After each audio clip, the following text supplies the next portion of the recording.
ये है गमला और ये देखिए ये है हार्ड पैन चेक कर रहे हैं हम। ये यहाँ पे जाके ज़मीन चौक हो गई है, इसका मतलब इससे नीचे हार्ड पैन है और इतना ही ये गमला है। तो हम गमले में जैसे खेती कर रहे हैं वैसे ही ज़मीन में खेती कर रहे हैं। ये गमला है 8-9 इंच का, तो हम इतना ही खेती ज़मीन में कर रहे हैं। तो पूरा चाहे आप 100 एकड़ में खेती कर रहे हैं, लेकिन वो खेती है गमले की खेती, क्योंकि उसकी जड़ें जैसे यहाँ पे आके जड़ें रुक रही हैं, ठीक वैसे ही हार्ड जड़ें रुक जा रही हैं। तो ये देखिए, ये कोई भी पौधा आपने लगाया उसकी जड़ें नीचे जाएंगी नहीं, इस तरीके से कॉइलिंग इफेक्ट आएगा। और यहाँ पे जो पानी रुकेगा उससे क्या होगा, निमाटोड बैक्टीरिया आएगा और उसमें फिर आप जहर डालते रहेंगे सारी उम्र, यूरिया DAP डालते रहेंगे, है ना।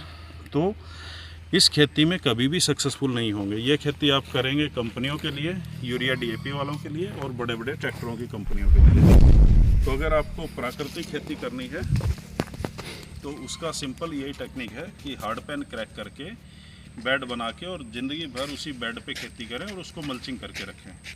तो ये बहाना खेत को बहाना कभी बहाना नहीं, बिल्कुल नहीं बहाना चाहिए। इतना मशीनों की ज़रूरत है ही नहीं जितना हमें यूज़ करते हैं रेगुलर पे। तो ये देखिए ये गमला है, तो इसी तरीके से हमारे खेत में खेती हो रही है। तो जितना नरम ज़मीन यहाँ पे है उतना ही खेत में है।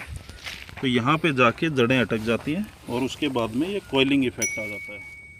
तो ये ऊपर की नरम ज़मीन है जो हैरो कल्टीवेटर रोटावेटर से हम नरम करते रहते हैं, और नीचे ये हार्ड पैन वाली ज़मीन आ गई। इसको उल्टा करके आप देखिए, ये यहाँ पर गुच्छे बन गए। हाँ, जड़ों में कॉइलिंग होती है, ये इसी तरीके से एक जगह पे ही घूमती रहेगी बस। ये पूरा का पूरा जो एरिया है ना, वो जड़ें गुच्छे बन गई है।